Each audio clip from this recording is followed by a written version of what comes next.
Empezamos entonces. Hoy día nuestra temática es bastante cargada, bastante cargada. Tenemos que hablar de un montón de cosas. Así que voy a ser bastante sintético, lo más rápido posible. Pero de todas maneras, si tienen alguna interrupción, pregunta, comentario que hacer, háganlo, ¿ya? Ok, hoy día tenemos que hablar sobre sistema circulatorio, sistema linfático, sistema excretor y encima mecanismos de transporte en plantas. Entonces, comenzamos a hacer el planteamiento general.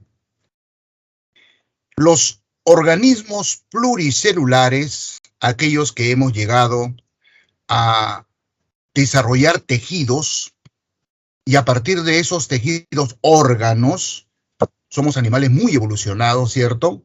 Nos hemos especializado, nos hemos perfeccionado. La evolución es eso, un perfeccionamiento, apuntando hacia la eficiencia, la competitividad. ¿Recuerdan lo que decía Darwin? Sobreviven los más aptos. Los ineptos van quedando relegados, no se pueden reproducir y finalmente desaparecen, se extinguen. Entonces, los organismos pluricelulares necesitamos transportar sustancias de un órgano a otro. Es una necesidad. Lo estamos viendo a través del desarrollo del curso, ¿cierto? Después de la digestión, en el intestino delgado se producen nutrientes, aminoácidos, azúcares, ácidos grasos, vitaminas, que son necesarios para cada una de nuestras células, nuestras neuronas, nuestras células del músculo cardíaco, nuestras células musculares, etc. ¿Cómo es que se transportan desde el intestino delgado hacia cada una de nuestras células? Entonces los animales tenemos un sistema de transporte, un sistema de circulación de sustancias. El oxígeno llega a los pulmones con el aire. A nivel de pulmones, el oxígeno ingresa a la sangre. Hay unas células especializadas ahí llamadas eritrocitos, glóbulos rojos, que tienen una proteína que se llama hemoglobina. El oxígeno es capturado por la hemoglobina. Y estos glóbulos rojos, gracias al sistema circulatorio, pues llegan a cada una de las células que necesitan. Ustedes ya saben para qué. Ya hemos hecho esa clase, ¿no es cierto? Respiración celular. Hay células que corresponden a órganos llamados glándulas linfáticas, glándulas endocrinas, que secretan unas moléculas que se llaman hormonas, son señales químicas. Estas hormonas tienen que actuar regulando el funcionamiento de los órganos. ¿Cómo es que llegan estas sustancias, estas moléculas, desde la glándula productora hasta el órgano donde va a hacer efecto? Sistemas de circulación y transporte. ¿Ya? Entonces, queda claro que esa es la razón por la que en los animales se han desarrollado por evolución dos sistemas de circulación y transporte.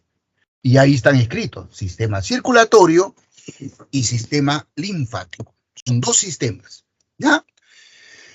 Vamos a desarrollar primero el sistema circulatorio y luego el sistema linfático. Listo, muchachos, comenzamos. En animales muy primitivos, de muy poco nivel evolutivo, como los poríferos, las esponjas, son animales muy primitivos, ¿no?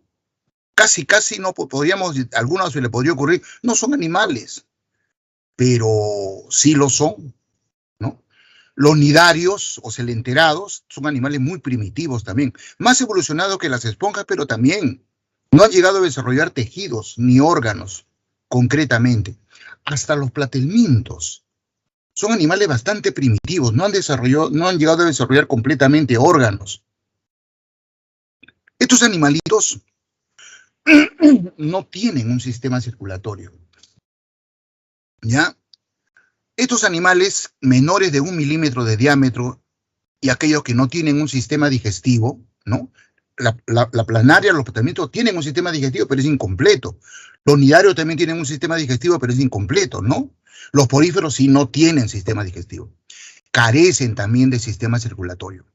Entonces, ¿cómo es que ingresan los nutrientes, por ejemplo? Por simple difusión. Estos absorben, prácticamente absorben, ¿ya? Y acá nos han puesto un paramecium, un ciliado, este es un protozoario. Los protozoarios son organismos unicelulares, por lo tanto no son animales, pero tienen características de animales, son holozoicos. Desarrollan, recuerdan ustedes, digestión intracelular. Estos seres, estos organismos llamados protistas, también, ¿no? Absorben sus nutrientes a través de la membrana celular. No tienen sistema circulatorio. ¿Ya? Entonces, estos animalitos carecen de sistema circulatorio. Los nutrientes son ingresados por simple difusión. En cambio, los animalitos ya más arriba en la escala evolutiva aparece el sistema circulatorio, un sistema de transporte de sustancias. Y en estos animalitos ya más evolucionados, cuando estudiamos este tema, este asunto, sistema circulatorio, vamos a encontrar en ellos dos tipos de sistema circulatorio, el abierto y el cerrado. ¿Cuándo se dice que el sistema circulatorio es abierto? Cuando está formado por un conjunto de órganos vasculares. ¿Qué significan órganos vasculares? Órganos huecos, tubos, vasos, ¿no es cierto? Uno, por ejemplo, en este caso es bien dilatado, por eso los biólogos le llamamos corazón, pero es un vaso, y estos de acá son otros vasos, ¿no? Vasos sanguíneos, ¿ya? Entonces el sistema circulatorio está constituido por ese corazón vascular y estos vasos, pero no se cierra, sino está abierto. Por este corazón y por estos vasos circula no sangre. En el caso de los animales que tienen sistema circulatorio abierto, el fluido que corre por este conjunto de órganos es la hemolinfa. La hemolinfa, ¿ya? Entonces la hemolinfa corre, estos vasos tienen tejido muscular, así que se contraen. Al contraerse, la hemolinfa adquiere velocidad, presión, y sale disparada por estos vasos, ¿no? Al hemocele. El hemocele es este espacio, ¿ya? Y luego vuelve a ingresar por este lado posterior a través de unas aberturas que se llaman osteolos. Otra vez adquiere velocidad, ¿no? Por la contracción de estos vasos. Y vuelve a ser vaciado, ¿no? Al hemocele, para volver a ingresar a través de los osteolos, y así sucesivamente la hemolinfa circula y circula y circula.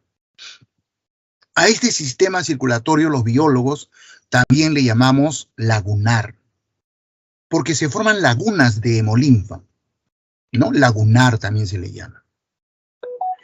En cambio, un sistema circulatorio cerrado es aquel que, como están viendo ustedes en el esquema, forma pues un circuito cerrado. El fluido que corre por este sistema nunca abandona este sistema de órganos, nunca. Está confinado a los vasos sanguíneos. Y por aquí circula sí la sangre.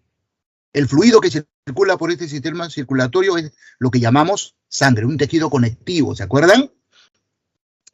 Bueno, en realidad todos los órganos de este sistema circulatorio son vasos, ¿ah? Pero hay un vaso bastante diferenciado llamado corazón. Todos los vasos tienen tejido muscular, así que hay contracción. Y esa contracción de este vaso llamado corazón hace que la sangre pues adquiera velocidad, presión y circula continuamente por este sistema cerrado. Aquí la sangre nunca abandona el sistema circulatorio. Muy bien, pregunta de examen para ustedes. ¿Cuál de los dos sistemas circulatorios creen ustedes que es el más eficiente, que le otorgan mayores beneficios al organismo que lo presenta? ¿El abierto o el cerrado? ¿El cerrado? El cerrado. Claro que sí, pero ¿alguno de ustedes podría argumentar por qué su respuesta sí? ¿Es correcta la respuesta? Sí, el cerrado, pero ¿por qué? Porque está en un solo circuito, o sea, la sangre corre solamente un solo circuito, en cambio con el abierto se desparrama. Se desparrama, sí. Se derrama. Claro, esa más o menos es la idea. La idea es que en un sistema circulatorio cerrado, la presión con la cual corre la sangre se mantiene siempre constantemente alta, no baja la presión. En cambio, en un sistema circulatorio abierto, la presión es alta mientras la hemolinfa corre por los vasos, pero cuando abandona los vasos, la presión decae dramáticamente. Cuando reingresa al sistema circulatorio, vuelve a adquirir presión, pero cuando la abandona, pierde presión. Entonces, ese es su punto débil. Por eso es que los animales menos evolucionados presentan sistema circulatorio abierto. En cambio, los animales más evolucionados, como por ejemplo los mamíferos, nosotros tenemos sistema circulatorio cerrado. Muy bien, muy bien, muchachos, muy bien. Vamos a ver ejemplos. Entonces, fíjense ustedes, disculpen, en los artrópodos, los insectos, los crustáceos, los arácnidos, las arañas, los escorpiones, su sistema circulatorio es abierto. ¿Ya? O sea, un insecto, una mosca, una mariposa, un zancudo, tienen sistema circulatorio abierto.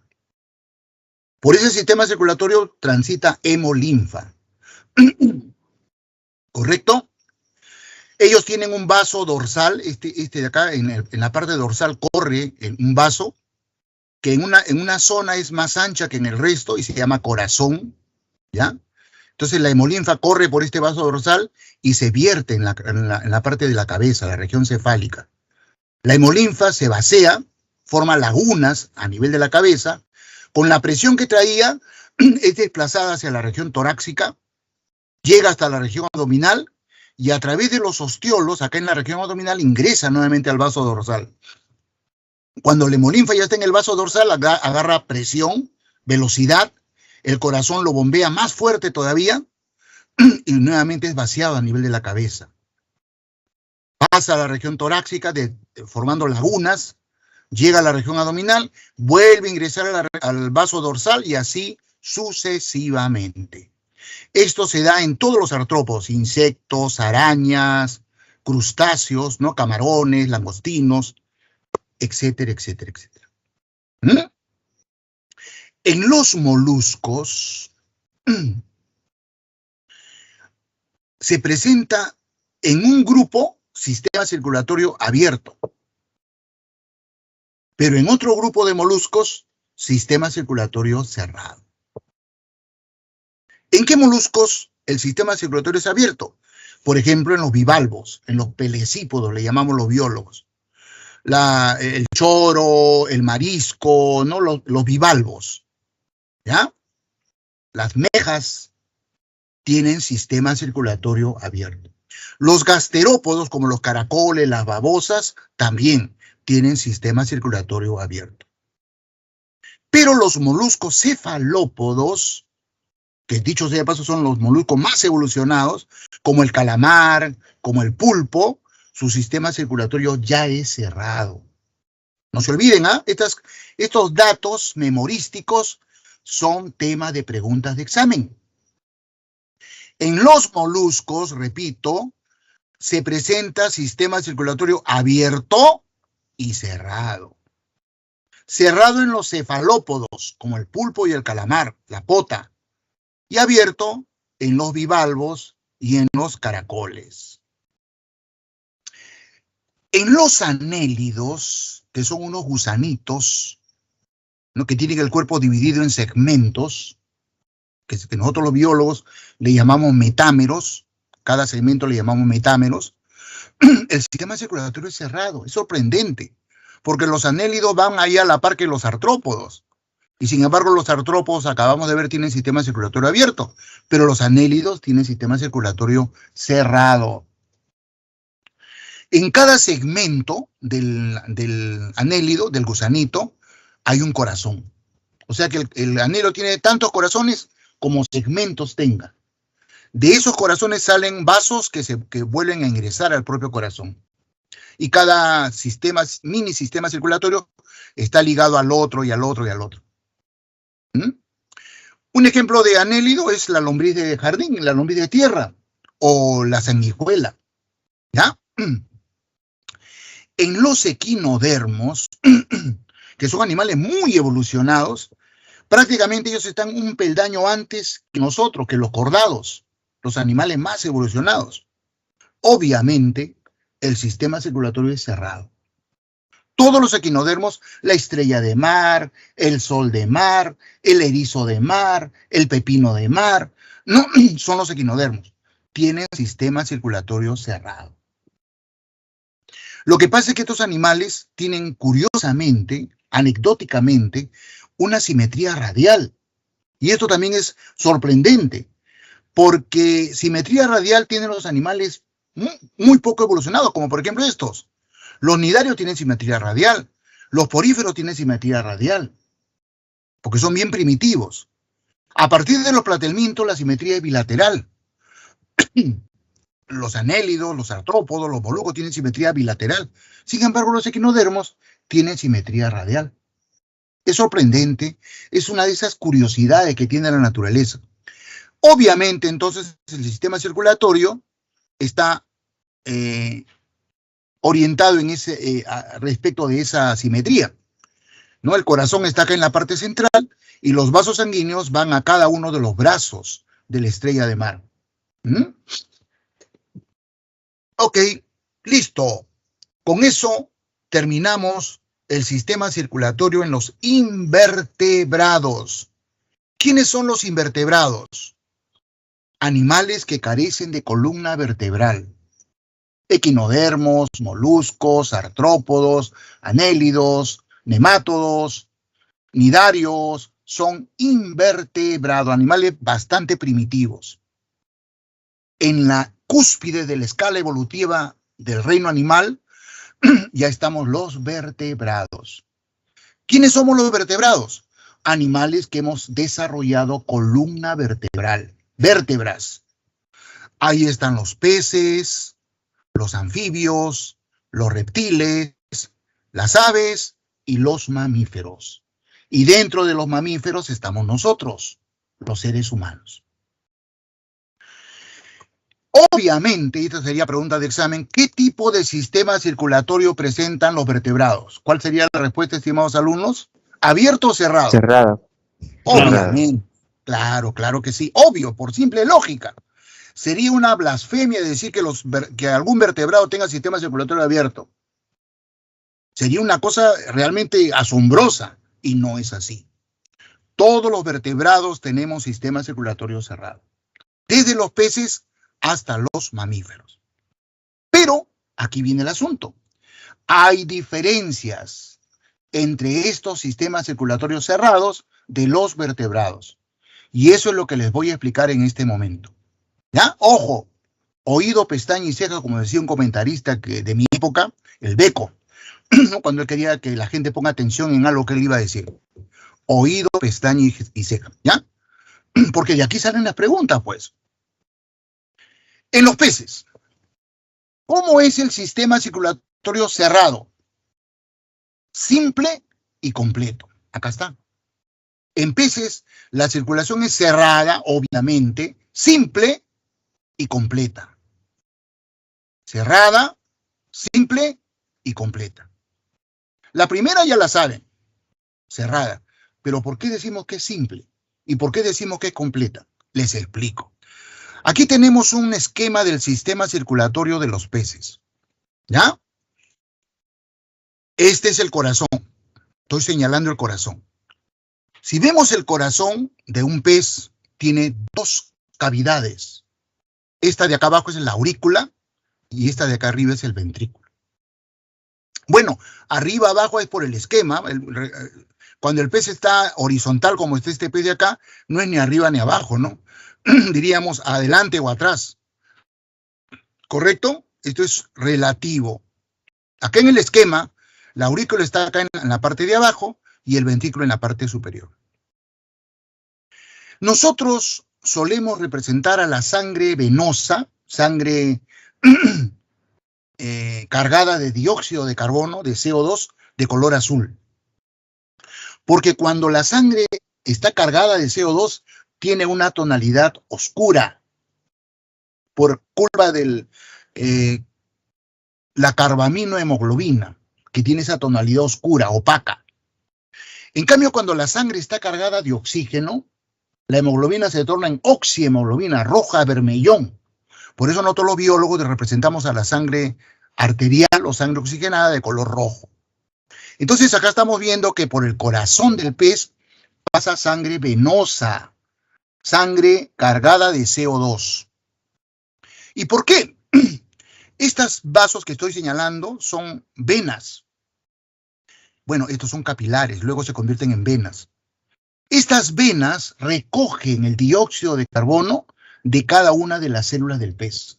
¿Y por qué? Pues eso ya lo saben. Han hecho respiración celular, han convertido glucosa en CO2. Ese CO2, que es un desecho metabólico, los capilares y luego las venas lo recogen y lo llevan al corazón. Entra la aurícula se contrae, pasa la sangre venosa al ventrículo, el ventrículo se contrae y la sangre sale disparada por esta arteria. Es sangre venosa y se va a las branquias. Como ustedes saben, las branquias son los órganos respiratorios de los peces. Es un órgano que le permite a los peces absorber el oxígeno disuelto en el agua y pasarlo a la sangre. Con lo cual, la sangre venosa se transforma en sangre arterial cargada de oxígeno. De las branquias sale la sangre oxigenada y estas arterias llevan la sangre a cada uno de los órganos, a cada uno de los tejidos del pez, dejan el oxígeno y recogen el CO2. Nuevamente estas venas retornan la sangre al corazón y así sucesivamente, una vez y otra vez y otra vez y otra vez. Entonces, de ahí esta afirmación. Hay un solo circuito, hay un solo sistema circulatorio, uno solo. La sangre pasa una sola vez por este corazón. Por eso se dice que la circulación en los peces es simple y completa, porque en este corazón jamás se mezcla sangre venosa con sangre arterial. Por el corazón de los peces siempre pasa sangre venosa, nunca sangre arterial. Por eso se dice que la circulación en los peces es completa. Entonces, estimados alumnos, ya ustedes ahora tienen claro por qué esta afirmación. La circulación en los peces es cerrada, simple y completa. Completa porque la sangre no se mezcla en el corazón. ¿Quedó claro, estimados alumnos?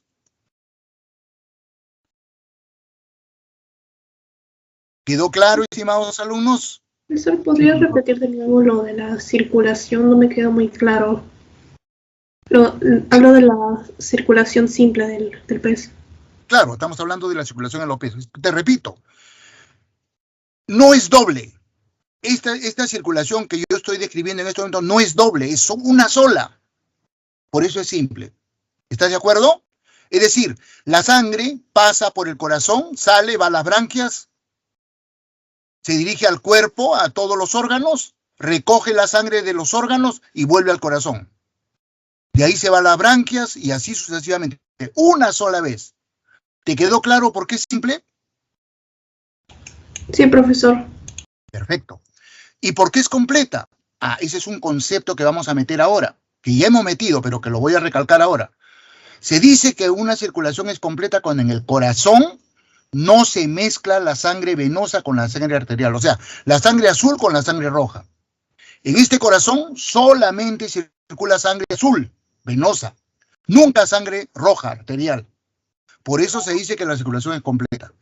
¿Ahora sí te quedó claro? Sí, profesor. Ya Perfecto. me quedó más claro. Muy bien, chiquita. Ahora, veamos cómo es la circulación en un anfibio. Recuerden ustedes que los anfibios evolucionaron a partir de los peces, ¿no es cierto? Bueno, de eso vamos a hablar en una clase posterior. Los anfibios son descendientes de los peces, ¿ah? Aprendieron a vivir en tierra. fuera del agua. Bueno, cuando revisamos el sistema circulatorio de un anfibio, una rana, un sapo, una salamandra, vemos su corazón. Miren, acá está el corazón. ¿Y qué vemos? Ya no es como el de los peces. Los anfibios, su corazón tienen 2 aurículas, 2, pero mantienen un solo ventrículo. 2 aurículas, pero un solo ventrículo. ¿Ok? Describamos este sistema circulatorio. La sangre venosa, acá está la sangre azul, que viene de todo el cuerpo de este anfibio, llega al corazón, a la aurícula derecha. Acá está de color azul, la aurícula derecha. De esa aurícula pasa al ventrículo, el único que tiene este corazón, un solo ventrículo. Del ventrículo sale una arteria que lleva la sangre a los pulmones. Esta de acá, esta azulita de acá. Esta arteria sale del ventrículo y va a los pulmones. Bueno, debo aclarar que los anfibios no tienen pulmones verdaderos. Los anfibios tienen sacos pulmonares, que son unos pulmones rudimentarios. Pero bueno, funcionan exactamente igual que los pulmones. Permiten que el oxígeno del aire ingrese a la sangre. Por eso es que la sangre venosa azul acá en los sacos pulmonares de los anfibios se convierte en sangre arterial, oxigenada. Sale de los sacos pulmonares y retorna al corazón, pero ya no a la aurícula derecha, sino a la aurícula izquierda. A la aurícula izquierda. Entre la aurícula derecha y la aurícula izquierda hay un tabique que separa las 2 aurículas en el corazón de los anfibios. Esta sangre arterial pasa al único ventrículo. Y ahí hay un problema, ¿no? Como es un solo ventrículo, no puede evitar este animalito que la sangre venosa se mezcle con la sangre arterial. Por lo tanto, estimados alumnos, ya ustedes me pueden contestar, ¿qué tipo de circulación tienen los anfibios? ¿Completa o incompleta? ¿Completa? Exactamente. Incompleta, pues. Porque en este único ventrículo, irremediablemente, la sangre azul se mezcla con la sangre roja. Pero no vayan a decir eso ustedes, ¿ah? La sangre venosa se mezcla con la sangre arterial. Yo les digo azul y roja para que lo distingan didácticamente. De este mismo ventrículo sale otra arteria, esta de acá, que se llama aorta, que lleva esta sangre a todos los órganos del anfibio. Deja el oxígeno y recoge el CO2 y regresa al corazón, a la aurícula derecha. Entonces, tú que me hiciste la pregunta hace un ratito, estimada alumna, ¿qué estamos viendo en este anfibio? 2 circulaciones, 2. Una que sale del corazón, del ventrículo, y va a los sacos pulmonares y regresa al corazón. Esa circulación le llamamos circulación menor o circulación pulmonar. Y otra circulación que sale del ventrículo y va por todo el cuerpo del animal y regresa al corazón, circulación mayor o circulación corporal. Por eso es que se dice que en los anfibios la circulación es cerrada y doble. La sangre pasa 2 veces por el corazón. Y incompleta porque en el único ventrículo se mezcla la sangre venosa con la sangre arterial. ¿Cuál es el indicador anatómico que nos permite hacer la afirmación si un animal tiene circulación simple o doble? Solamente viendo el corazón. Si el corazón de ese animal tiene una sola aurícula, como en los peces, automáticamente la afirmación es: este animal tiene circulación simple. Pero si el corazón de un animal tiene 2 aurículas, automáticamente afirmamos que ese animal tiene circulación doble, como en los anfibios, por ejemplo. E incompleta en este caso, porque este animal tiene un solo ventrículo. Inevitablemente en ese único ventrículo se va a mezclar la sangre venosa con la sangre arterial. ¿Quedó claro, estimados alumnos? la diferencia está claro. entre un sistema circulatorio de un anfibio y de un pez? Perfecto, muchachos. Gracias. Es que uno tiene el completa y el otro incompleta. En el pez es completa, porque en este corazón del pez nunca se mezclan las sangres. En el anfibio sí se mezclan la sangre. Claro, en el único ventrículo. ¿Te das cuenta? En el pez es simple porque hay un solo circuito circulatorio. En el anfibio es doble. Circulación pulmonar y circulación corporal. Circulación menor y circulación mayor. Porque tiene dos aurículas este corazón. En una la sangre llega a la aurícula derecha y en la otra circulación, la menor, la sangre llega a la aurícula izquierda. Creo que quedó claro, ¿no es cierto? Caramba, estoy con un problema de garganta. Voy a tomar un poquito de agua. Bien. ¿Y qué pasó con los reptiles? Recuerdan ustedes que los reptiles evolucionaron a partir de los anfibios, ¿ah? Miremos el corazón de un reptil. Esto de acá es el corazón de un reptil, el de la derecha.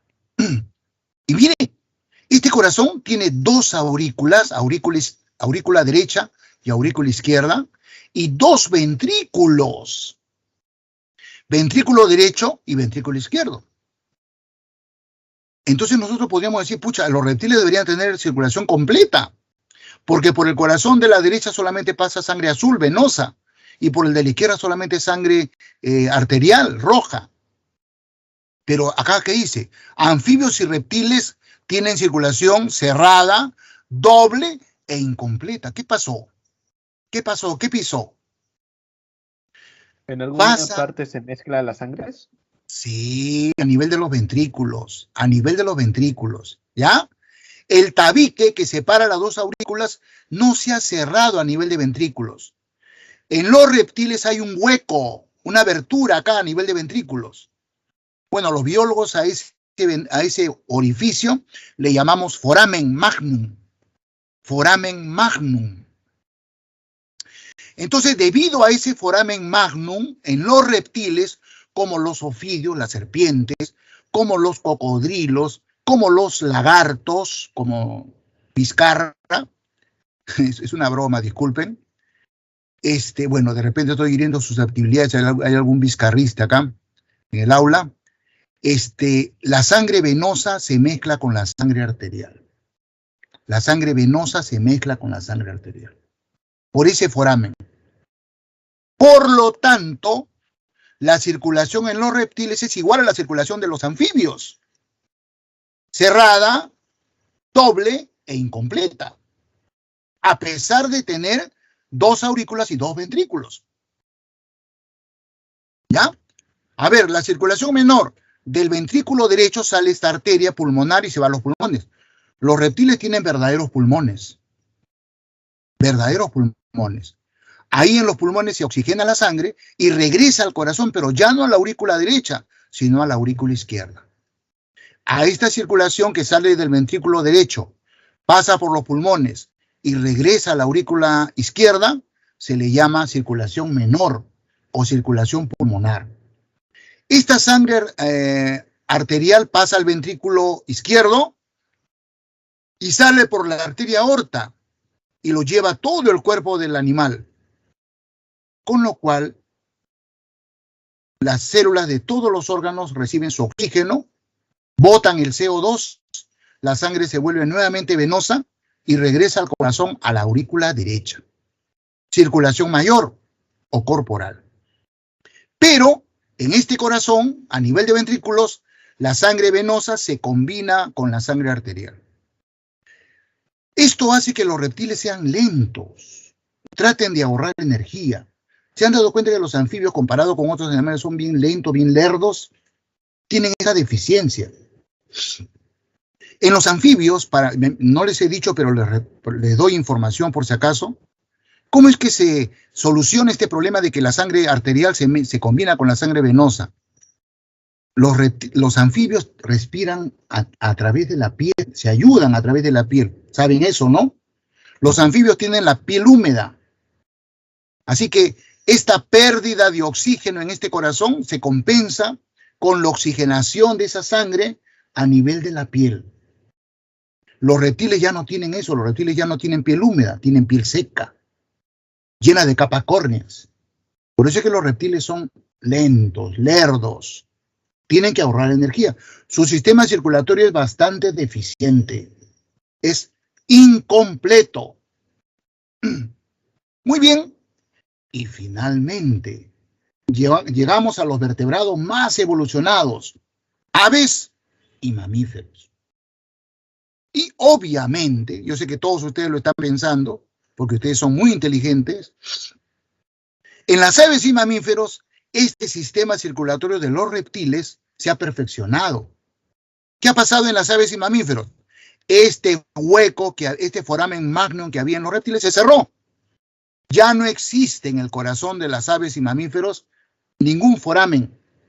El corazón derecho está totalmente separado, tabicado del corazón izquierdo. De modo que en el corazón de aves y mamíferos jamás se mezcla la sangre venosa con la sangre arterial. Tiene 2 aurículas y por tanto su circulación es doble. Por eso es que se afirma que en aves y mamíferos la circulación es cerrada, doble y completa, porque la sangre no se mezcla en los ventrículos del corazón. ¿Les quedó claro, estimados alumnos, la idea, el concepto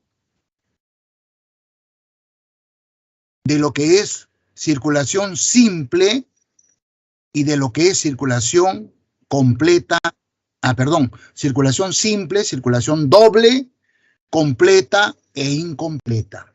Esa es la idea de esta diapositiva. ¿Ya?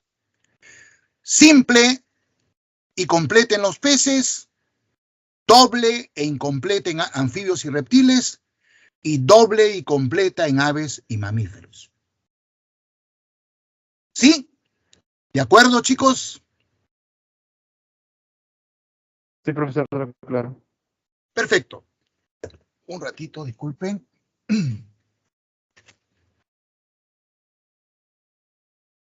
Ok. Ahora sí, creo que estamos en condiciones de describir nuestro sistema circulatorio. ¿Y cómo es el sistema circulatorio humano? Obviamente, ustedes me pueden decir. A ver, dígamelo cualquiera de ustedes, de acuerdo a lo que acabamos de explicar. ¿Cómo es el sistema?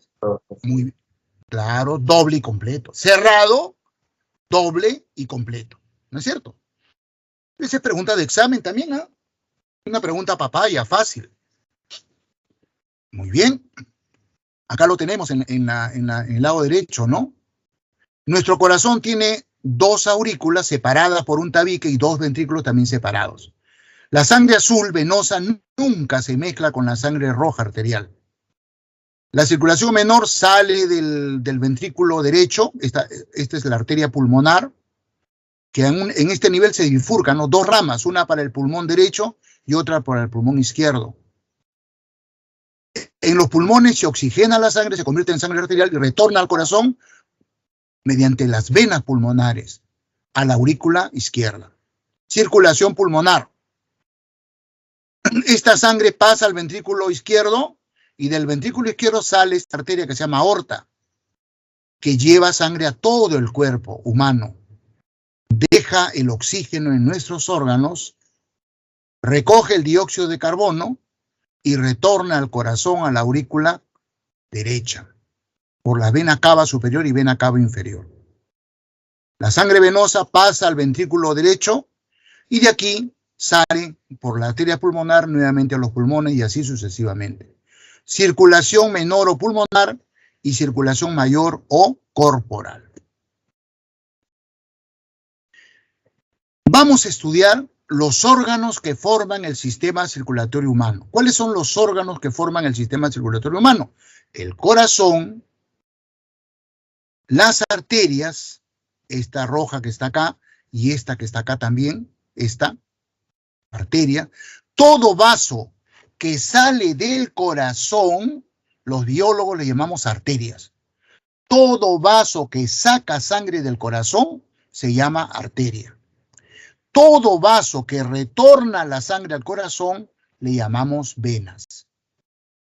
Entonces, el sistema circulatorio humano está formado por el corazón, por las arterias, por las venas, y estas de acá, vean estos chiquititos, delgaditos, capilares. Esos son los órganos que constituyen el sistema circulatorio humano. Comencemos describiendo al corazón.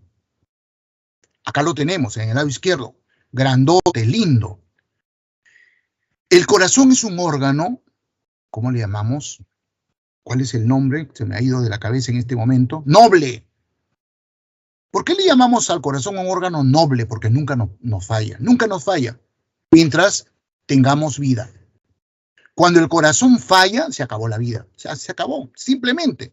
Paro cardíaco. La persona, si no se reactiva ese corazón, simple y llanamente está muerta. Es un órgano noble. No puede fallar. Su función es darle presión a la sangre, bombear la sangre para que circule por las arterias, los capilares y las venas. El corazón es el responsable que ese fluido, que ese tejido conectivo líquido que se llama sangre, nunca se detenga, siempre esté circulando por todo nuestro cuerpo. ¿Ya? Histológicamente, el corazón está constituido por 3 capas, 3 túnicas, 3 cubiertas. La cubierta más interna, la que tapiza el corazón por adentro, la que está en contacto con la sangre, se llama endocardio. Es un tejido epitelial, es una mucosa.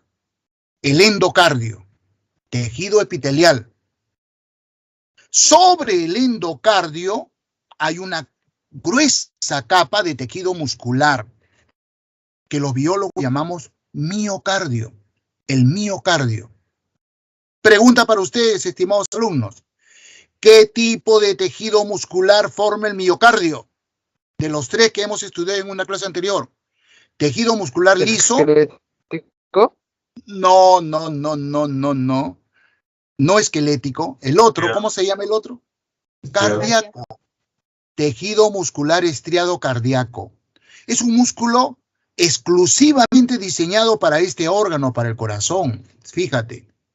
Ese tipo de tejido muscular no hay en otro órgano, solamente está en el corazón. Su contracción es involuntaria. ¿Ya?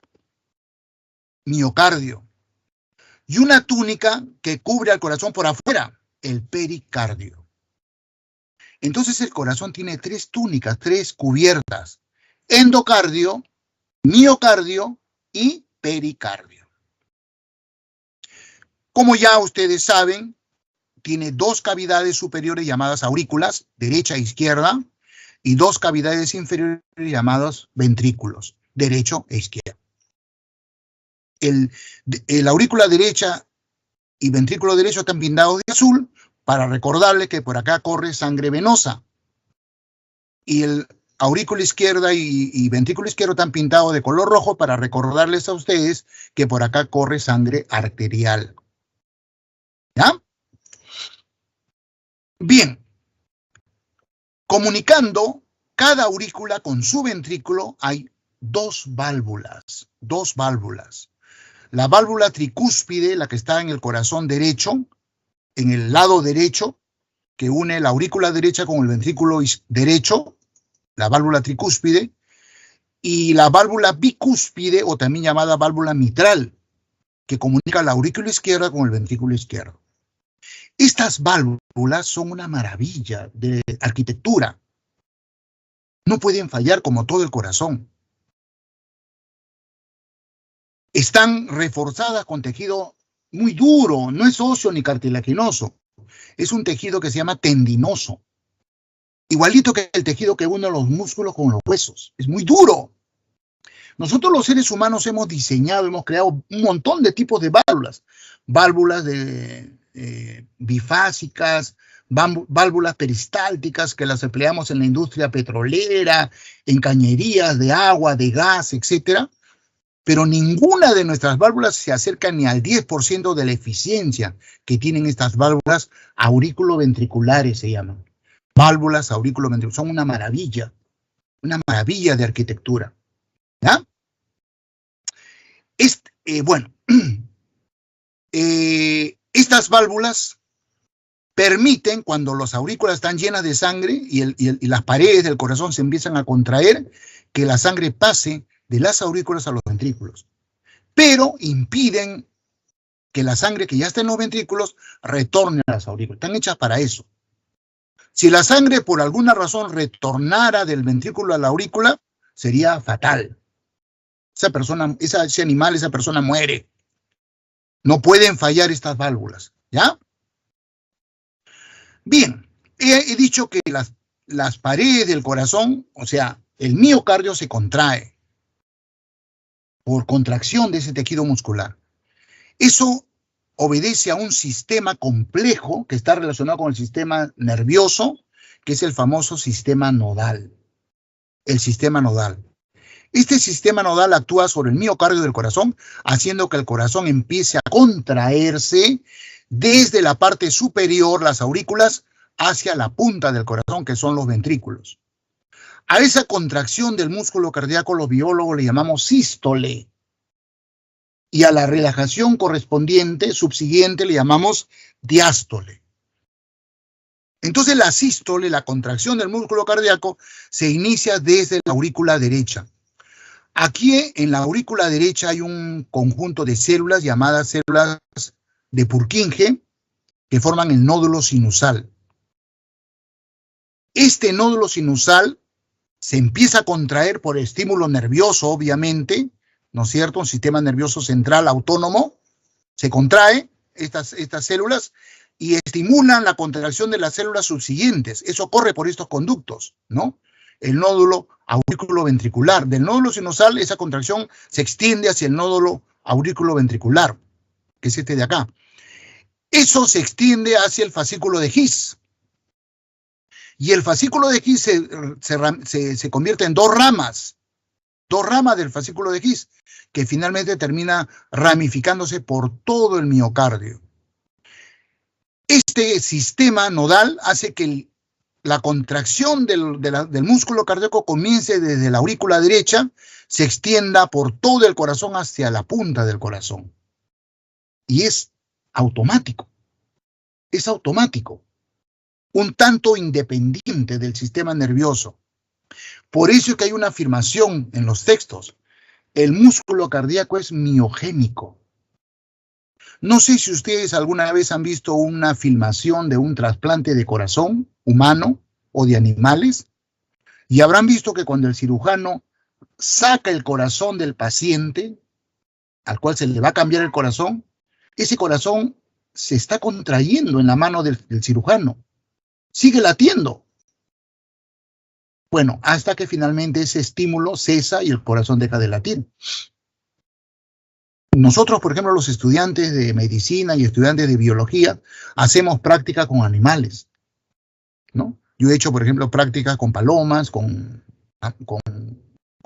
sapos, y hemos constatado esa miogenia del músculo cardíaco, ¿no? Uno saca el corazoncito del animal y el corazón sigue latiendo. Es miogénico. ¿Ya? Entonces, este nódulo sinusal prácticamente es el componente del corazón que regula el ritmo cardíaco.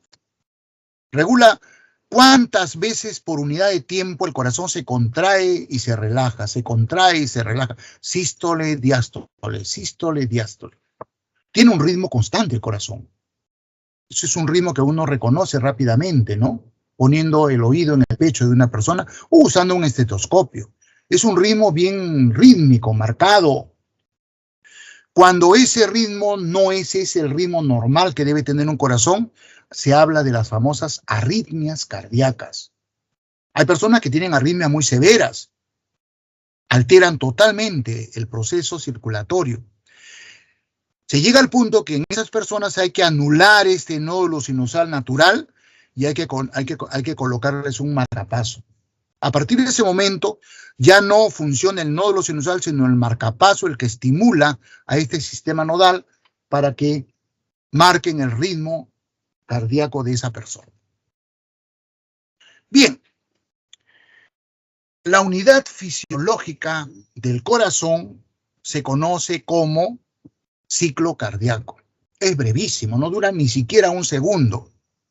Se ha medido el tiempo que demora un ciclo cardíaco, o sea, el tiempo entre una sístole, su diástole, el final de esa diástole y antes del inicio de la próxima sístole es de 0,9 segundos, 9 décimas de segundo. La primera etapa del ciclo cardíaco es la llamada de llenado ventricular. ¿Cuándo se da esta primera etapa? Las aurículas, como ven en el esquema, ya están llenos de sangre.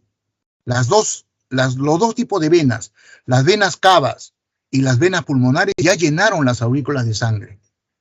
Comienza la contracción del músculo cardíaco. Entonces, eso hace que la sangre sea presionada. Las válvulas auriculoventriculares ceden y la sangre empieza a llenar los ventrículos. Ahí comienza la fase de llenado ventricular.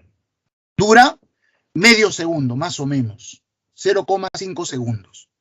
Es la fase más larga del ciclo cardíaco, la fase de llenado ventricular. Cuando culmina la fase de llenado ventricular, las válvulas se cierran y ese cierre de esas válvulas genera ese ruido más notorio del corazón. El corazón tiene dos ruidos, ¿no? Voy a imitarlo en este momento.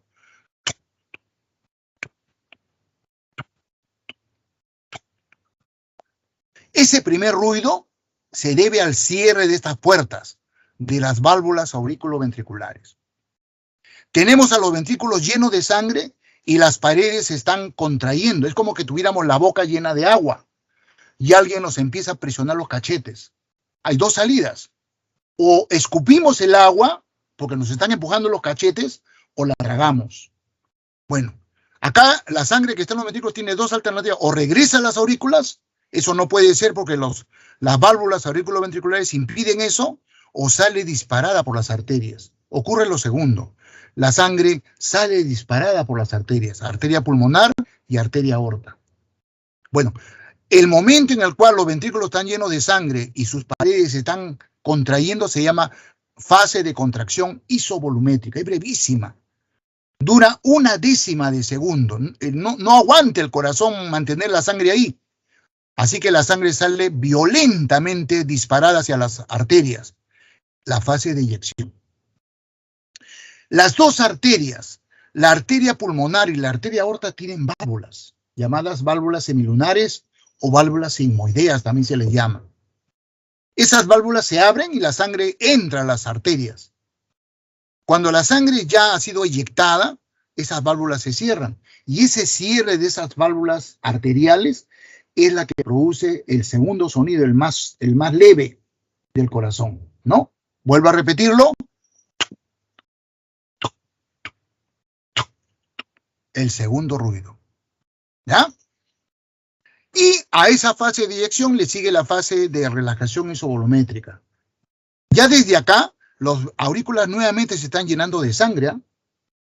Terminamos con la fase de relajación isovolumétrica, ya los aurículas están llenos de sangre, como ven ustedes, y nuevamente empieza una fase de llenado ventricular. Y así el corazón está bombeando y bombeando sangre. Aquí tienen una tabla, acá tienen una gráfica donde a ustedes les grafican los sonidos, ¿no? El sonido mayor y el sonido menor, ¿no? Acá está, S1 y S2. Algunas personas muestran sonidos adicionales, sonido 3 y sonido... Estos son patológicos, ¿eh? Estos sonidos no deberían producirse, solamente el S1 y el S2. Acá está en la tabla, ¿no? El S1 ya les he dicho, causada por el cierre de las válvulas auriculoventriculares, y el S2 por las válvulas sigmoideas. Estos tres ya son patológicos. ¿Ya? Bien. Y finalmente, los otros órganos del sistema circulatorio: arterias, venas y capilares. Acá lo tenemos, vean. En este esquema de arriba. ¿Qué pasó? ¿Dónde está? Acá está. Arteria, vena y capilares, que unen las venulitas con las arteriolitas. Las venas las arterias que salen del corazón se van ramificando y cada vez son de menor calibre. Cuando entran a un órgano, estas arterias se van angostando cada vez más y se convierten en unos vasitos muy delgaditos, pero que todavía son arterias. Finalmente se convierten en capilares. Luego estos capilares se van uniendo, anastomosando unos a otros y van formando venulitas. Estas venulitas se van fusionando unas a otras y cada vez van formando venas de mayor calibre, hasta que finalmente forman las venas mayores que retornan la sangre al corazón. ¿Hay diferencias entre arterias, venas y capilares? Sí. Ustedes tienen un esquema acá en la parte inferior, ¿no? Una vena, una arteria y un capilar. Acá los tenemos también al lado derecho. Fíjense, las arterias y las venas tienen 3 túnicas. ¿Recuerdan que dijimos lo mismo del corazón? El corazón tiene 3 túnicas: endocardio, miocardio y pericardio. Y una arteria también tiene 3 túnicas. Bueno, acá la túnica más interna no la han puesto porque es muy delgadita. Se llama endotelio. Ya la memoria me está fallando. Endotelio. El endotelio. Sobre el endotelio está esta capa que está acá, que está formada por músculo liso. El mesotelio o túnica media. Y sobre el mesotelio, túnica media, esta túnica de acá, la adventicia, que está formado por tejido conectivo. O sea, una arteria... ¿Podría escribirlo lo que dijo antes? Sí, ¿sabes qué pasa, estimada alumna? Que yo no sé usar, a ver, ¿cómo lo haría? No sé usar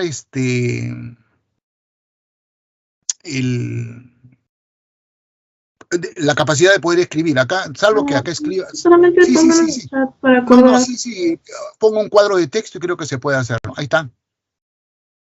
¿No? Sí, con eso. Ya, sí, era cuestión de endotelio. ¿Se ve? Sí, profesor, sí se ve. Bueno, yo soy una persona ya con bastantes años, así que soy un poquito torpe para esto. Ahí está.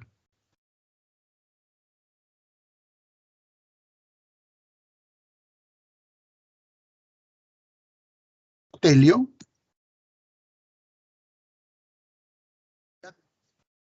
¿Lo ven? Sí, profesor.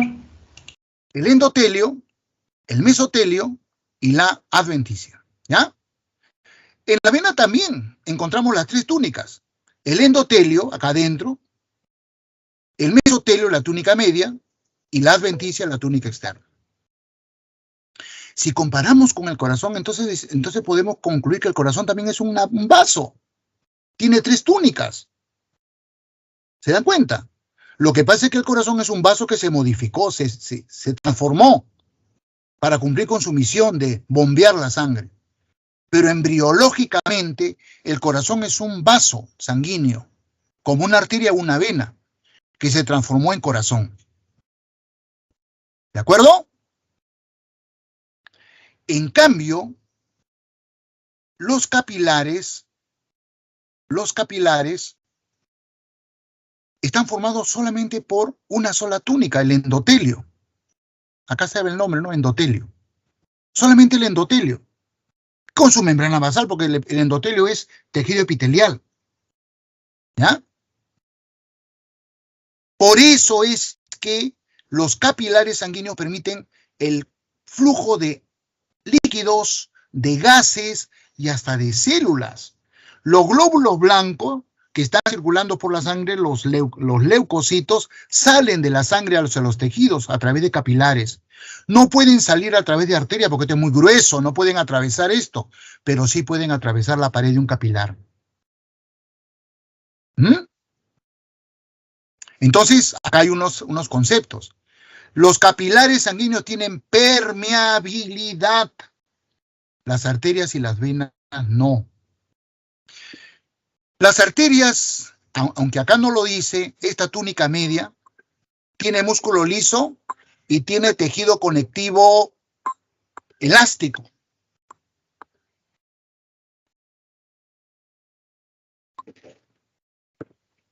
tejido conectivo elástico, ¿ya? ¿Por qué? En cambio, en la túnica media de las venas, solamente tejido muscular, no hay tejido elástico. ¿Y por qué las arterias tienen que tener elasticidad? Porque ya lo he dicho, las arterias sacan la sangre del corazón. Soportan mucha presión. Si fueran rígidas, podrían romperse. Cuando a una persona o a un animal se le rompe una arteria de gran calibre, olvídate. Se muere ahí, no hay nada que hacer. No hay nada que hacer. ¿Ya?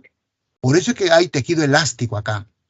En cambio, las venas, como retornan la sangre al corazón, no soportan tanta presión y entonces no tienen tejido elástico. Por otro lado, no sé si ustedes se dan cuenta, la túnica media en las arterias es bastante gruesa. La túnica media en las venas, esta azulita de acá, donde dice músculo liso, es bastante delgadita, miren. Donde acá dice músculo liso en la arteria gruesota. Acá dice músculo liso es delgadita, esta línea azul. Y eso hace que el lumen, o sea, la luz del vaso, en las arterias sea estrecho. En las venas es amplio. Otra cosa, las arterias no tienen válvulas, Las venas sí, esta válvula de acá. Hay dos excepciones. Las arterias, repito, no tienen válvulas. Solamente dos arterias tienen válvulas, las que sacan la sangre del corazón. La arteria pulmonar y la arteria aorta. El resto de arterias no tiene válvulas. En cambio, todas las venas tienen válvulas. Angostamientos, ¿no? Válvulas. ¿Por qué? Porque las venas retornan la sangre al corazón. Y les voy a explicar por qué, dónde está la explicación lógica. Miren, en este momento, claro, en todo momento, pero en este preciso momento, a mis pies ha llegado sangre, bombeada desde mi corazón, para irrigar mis tejidos de los órganos de mis pies, músculos, huesos. Esa sangre tiene que retornar al corazón que está arriba. ¿Y cómo retorna la sangre que llegó? La sangre que llegó a mi pie ha llegado por arterias. Las arterias llevan la sangre hacia los tejidos, hacia los órganos. Y desde mis pies tiene que retornar al corazón por venas. Cuando llega más sangre a mis pies, esa sangre que ya estaba en mis pies sube por venas. O sea, empuja la sangre hacia arriba. Cuando la sangre sube por mis venas, por la gravedad, el peso que tiene a caer de nuevo. No cae porque la válvula se cierra. Llega más sangre, la sangre hace presión, la válvula cede, la sangre sube un poquito más, va a caer y se cierran las válvulas. Llega más sangre a mis pies, empuja la sangre hacia arriba, las válvulas ceden, la sangre sube un poquito más, quiere caer por su peso, pero las válvulas se cierran. Y de esa manera, la sangre va subiendo de mis pies a mi tórax, venciendo la fuerza de gravedad, hasta que finalmente ya llega al corazón y el corazón ya lo bombea a los pulmones. ¿Han visto ustedes que algunas personas tienen las venas hinchadas? Porque las válvulas están fallando, eso se llama varices. Las válvulas de sus venas están fallando y la sangre retorna, cae y hace que la vena se hinche. Entonces, estos conceptos están ligados a los vasos sanguíneos. Pared muscular, gruesa en las arterias, delgada en las venas, tejido conjuntivo elástico solamente en las arterias, no en las venas, lumen, luz del vaso, estrecho en las arterias, grueso en las venas, permeabilidad solamente en los capilares sanguíneos, porque tienen una sola capa, el endotelio, presión arterial alta en las arterias, baja en las venas. Presión alta en las arterias, baja en las venas. Bien.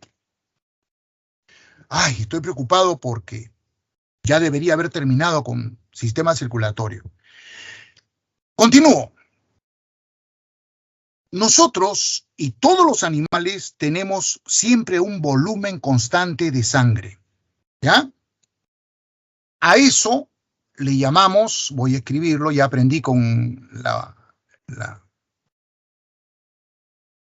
con la necesidad, a eso le llamamos volemia. ¿Ya? En el cuerpo humano, la volemia es de aproximadamente 5 litros de sangre. Claro, en algunas personas que son chiquitas es un poquito menos. Hay personas que son muy altas, tienen un poquito, o más corpulentas, tienen un poquito más. Promedio, 5 litros. O sea, tenemos 5 litros de sangre circulando por nuestro sistema circulatorio.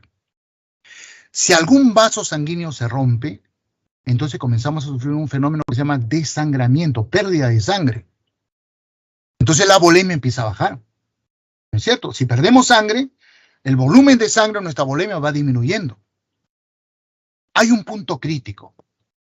Yo no sé si alguna vez ustedes lo han sufrido, pero una persona que tiene derrame sanguíneo, cuando ya llega a un punto crítico, por ejemplo, se ha calculado que una persona puede perder hasta medio litro de sangre, máximo.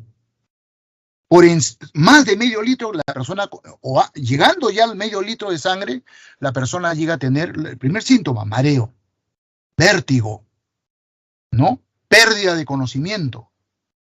Y si no se le atiende, paro cardíaco y paro respiratorio, muerte. Se llama shock hipovolémico. Shock hipovolémico. Por eso es que cuando una persona tiene una rotura de una venita más o menos gruesa, hay que hacerle torniquete para evitar que siga perdiendo sangre, para que la atiendan, ¿no?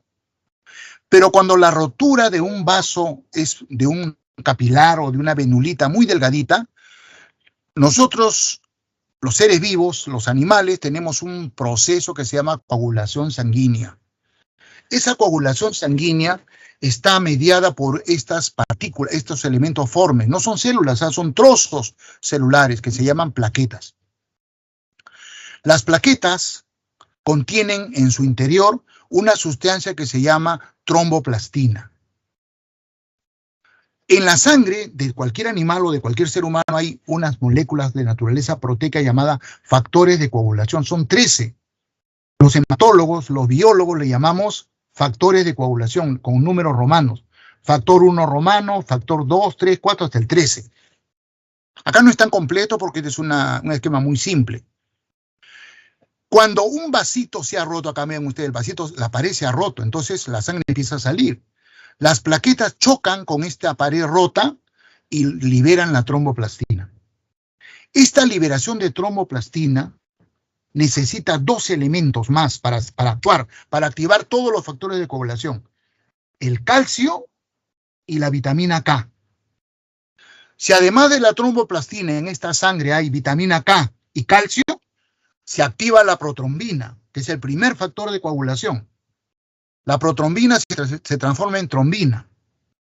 La trombina en otra molécula, hasta que finalmente estas moléculas que van cambiando secuencialmente, activan al fibrinógeno, que es soluble, y lo convierten en fibrina, que es insoluble. Las fibrinas son estas moléculas fibrilares, como unas soguitas, unas cuerdas.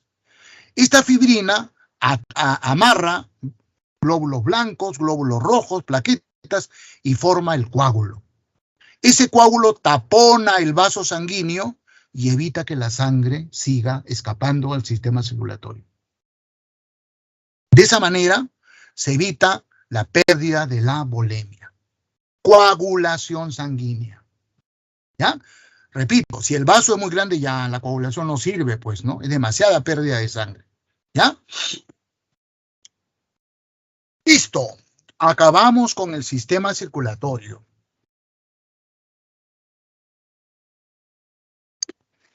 Veamos el sistema linfático. Dijimos que habían 2 sistemas, ¿no? El sistema circulatorio y el sistema linfático.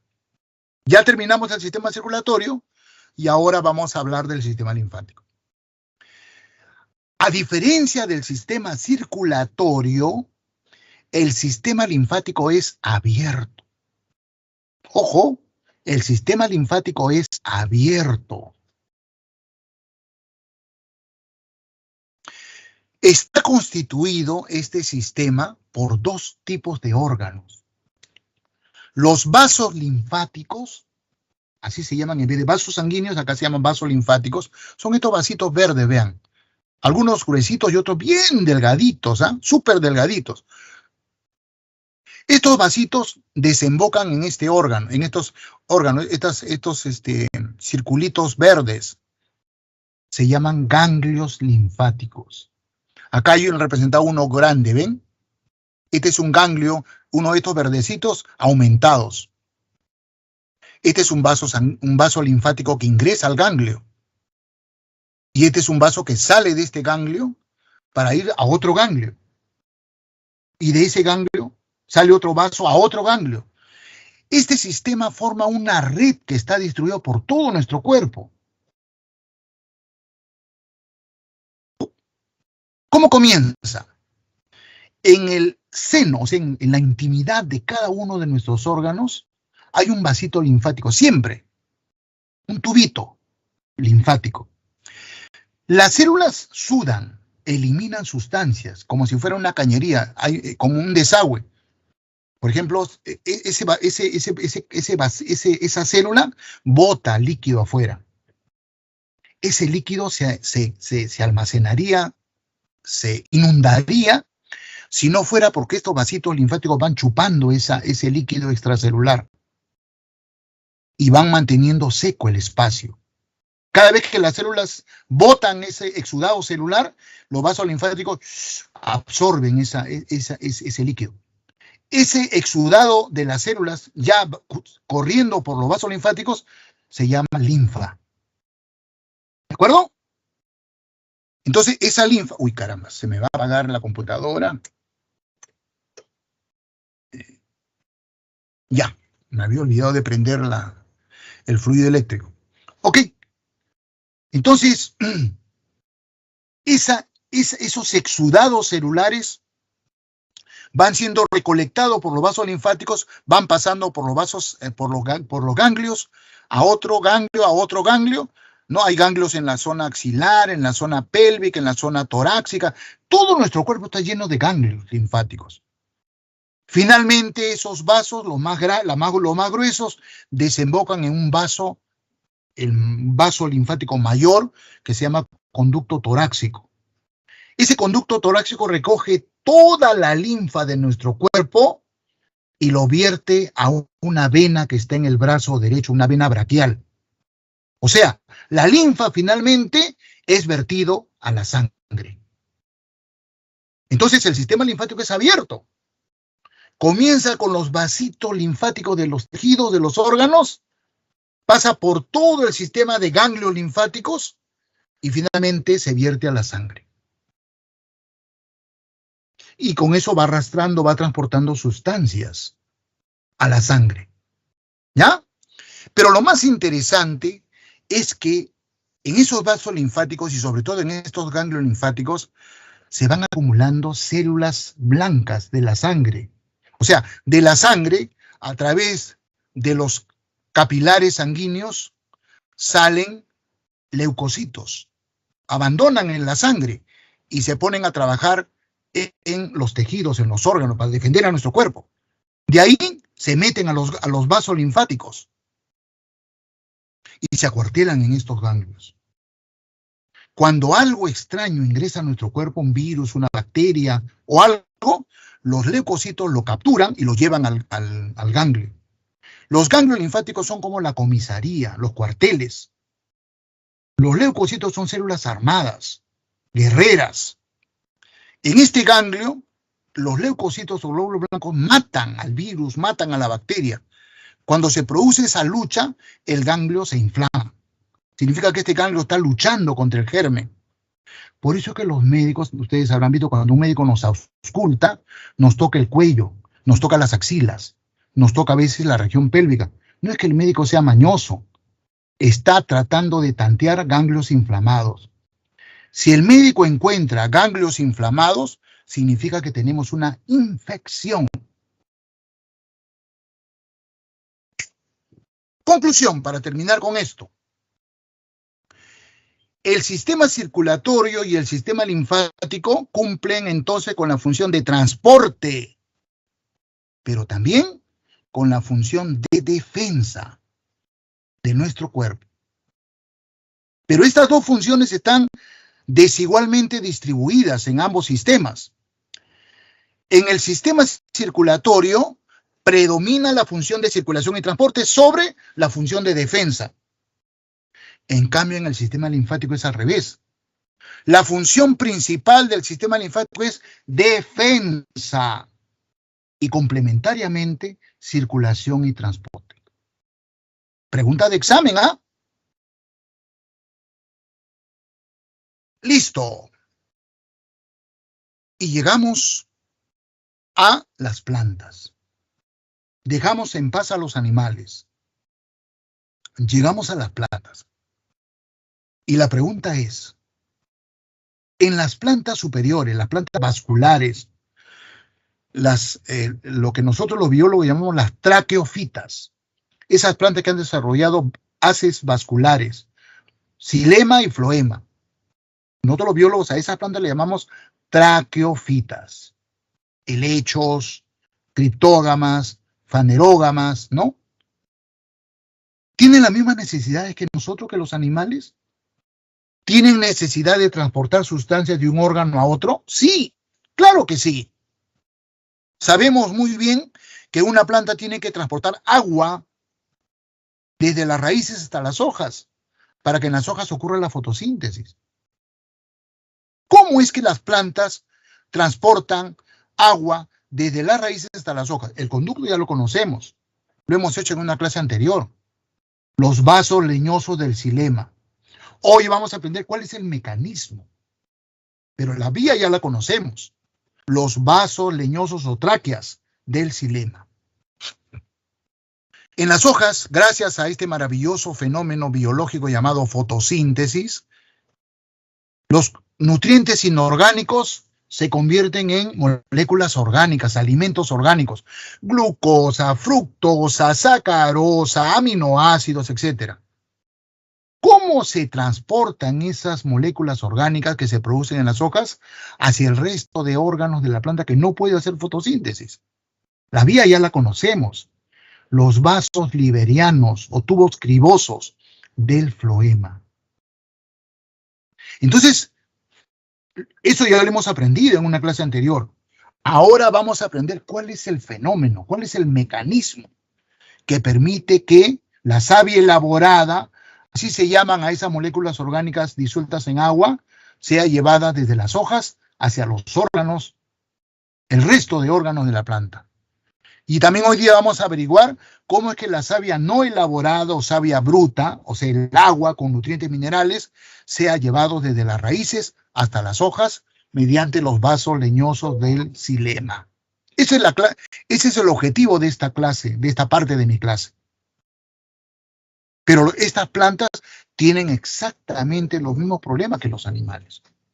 Solamente que en los animales hemos desarrollado sistema circulatorio y sistema linfático. Las plantas no tienen esos sistemas. Las plantas no tienen ganglios linfáticos, no tienen vasos linfáticos, no tienen corazón, no tienen vasos sanguíneos. Las plantas tienen tejidos vasculares, xilema y floema. Entonces, en primer lugar, vamos a describir, a estudiar qué mecanismo es el que permite que la savia no elaborada, vale decir el agua y varios nutrientes minerales disueltos en ella, asciendan, porque es una ascensión, desde las raíces hasta las hojas. ¿Ah? En realidad es una cosa asombrosa, porque ustedes saben que el agua es materia, tiene peso. ¿Cómo es que la planta vence la fuerza de gravedad y aspira, sube el agua en contra de la fuerza de gravedad desde las raíces hasta las hojas? Es realmente asombroso. Claro, si es una planta como esta, chiquita, es una herbácea, no es tan espectacular, pero sí, no deja de ser sorprendente. Pero si esta planta es un árbol que tiene varios metros de altura, pucha, ¿cómo es que el agua sube hasta arriba? La experiencia que tenemos nosotros los seres humanos es que, por ejemplo, en un edificio que tiene 10, 15, 20 pisos, para llevar el agua desde el primer piso hasta el piso 20, tenemos que usar una bomba hidrostática que gaste energía eléctrica. De otra manera, el agua no sube hasta arriba. Es el mismo problema que tiene la planta. ¿Cómo lo ha hecho? Bueno, pues les adelanto. El fenómeno, claro, el mecanismo, muy simple pero muy eficiente, se llama, los biólogos le hemos dado un nombre, se llama arrastre por transpiración. Así se llama ese mecanismo, el arrastre por transpiración. ¿Ya? Vamos a estudiarlo. Entonces, punto número 1. ¿Cómo ingresa el agua del suelo, de la tierra, a la raíz? Ese es el primer paso. ¿Cómo es que el agua penetra desde el suelo a los tejidos de la raíz? Y eso está acá en el lado derecho. Fíjense, aquí tenemos un corte de una raíz. En la parte superior tenemos el epidermis, acá está el nombre, ¿ven? Es una monocapa, ¿se acuerdan? Tejido protector, una epidermis. Incluso la epidermis de las raíces han desarrollado evaginaciones que se llaman pelos radicales, pelos absorbentes, para darle mayor superficie de absorción, ¿no es cierto?, a la raíz. Debajo del epidermis hay un parénquima. Este parénquima se llama parénquima cortical, corteza de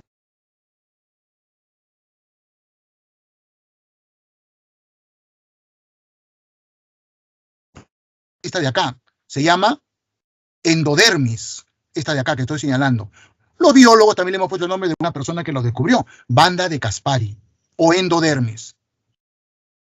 Más adentro del endodermis están los vasos liberianos y vasos leñosos, o sea, los tejidos vasculares. En este caso nos interesan los vasos leñosos del xilema, porque el agua tiene que llegar ahí, al vaso leñoso. Es a través de los vasos leñosos o tráqueas del xilema que el agua va a subir desde las raíces hasta las hojas. ¿Cómo es que el agua llega atravesando todo esto hasta el vaso leñoso del xilema? Bueno, la respuesta es muy simple, estimados alumnos. Bueno, ya que aprendí, voy a escribirlo acá. Aunque podría decirlo, pero creo que es mejor que lo escriban. Por simple difusión. Específicamente, eso se, carambas, disculpen, eso se llama ósmosis. ¿Ya? Por simple difusión. El agua no tiene ninguna dificultad para entrar a la raíz, ya sea a través de las propias células. Fíjense ustedes, acá está atravesando las células. Ese mecanismo los biólogos lo conocemos con el nombre de simplasto. O por los espacios intercelulares, vean. A eso le llamamos apoplasto. Por cualquiera de las dos formas, atravesando las células o a través de los espacios, el agua entra por simple difusión. Hasta que se encuentra con la banda de Caspari o endodermis. Ahí se frena un poco. Ahí se detiene. Y la banda de Caspari le permite entrar o no entrar. ¿Por cuándo es que le permite entrar y cuándo no le permite entrar? Para eso tengo que explicar con el siguiente esquema. A ver. Ahí está. Acá está. Los vasos leñosos, estimados alumnos, son conductos huecos. Eso ya lo saben ustedes. Son como las cañitas, esas que usamos para tomar agua mineral o gaseosa. Los sorbetes. ¿Se han dado cuenta ustedes, estimados alumnos, que si ustedes meten una cañita, un sorbete a una botella de gaseosa, ponen su boca en el extremo que está hacia arriba de la cañita y absorben, ¿no? El agua sube, la gaseosa sube hasta que llega a su boca. ¡Qué rica! Entonces ustedes sacan su boca y ponen su dedo índice, lo ponen, tapan. ¿La gaseosa se cae o se queda suspendida arriba? Se queda suspendida. ¿Se han dado cuenta? Ustedes pueden sacar la cañita de la botella y el agua no cae, la gaseosa no cae. Ya. Algo similar pasa acá, en el vaso leñoso. Arriba, en las hojas, están los estomas. ¿Se acuerdan de los estomas? Cuando los estomas se abren, arriba hay sol, calor. las moléculas de agua que están arriba, por acción de ese calor, se evaporan. Se convierten en vapor de agua. Pasan del estado líquido al estado gaseoso. O sea, eso se llama evapotranspiración. Las plantas sudan, transpiran por acción del calor. ¿Ya? O sea, moléculas del agua que están en el tubo, en el tubo leñoso, se evaporan. Y las moléculas de agua, estimados alumnos, tienen mucha atracción unas con otras, porque las moléculas de agua se ionizan. ¿Se acuerdan? Un átomo de hidrógeno cede su electrón al oxígeno y queda cargado positivamente, ion hidrogenión. Y el oxígeno con el otro hidrógeno se carga negativamente por el electrón adicional que reciben, ion hidroxilo.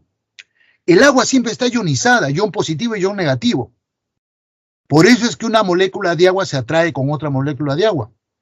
El ion hidroxilo de una molécula se atrae con el ion hidrogenión de la otra molécula. Las moléculas de agua están se atraen mucho unas con otras. Entonces, cuando una molécula de agua se evapora acá, jala las moléculas que están abajo. Eso se llama tirón transpiratorio. Eso reemplaza a la chupada de agua que hacemos nosotros. Hay un tirón transpiratorio. Todas las moléculas avanzan como si fuera una fila, suben. Entonces, aquí, en la parte inferior, se produce un espacio, un vacío. Las moléculas que estaban acá de agua suben y acá se produce un vacío. En ese momento, la banda de Caspari, como se ha producido un vacío, permite que las moléculas de agua pasen, acá están, la rayita azul y roja, y llenan ese espacio de agua. Nuevamente, acá arriba, se vuelve a abrir el estoma, otra molécula de agua se evapora, hay otro tirón transpiratorio, nuevamente se produce un vacío acá abajo, la banda de Caspari dice, entren para llenar el espacio. Y así sucesivamente. El agua va subiendo. En conclusión, es la energía solar, el calor que produce la energía solar, lo que genera la fuerza que permite que el agua suba a través de los vasos leñosos, desde las raíces hasta las hojas. A todo ese fenómeno se le conoce con el nombre de arrastre por transpiración.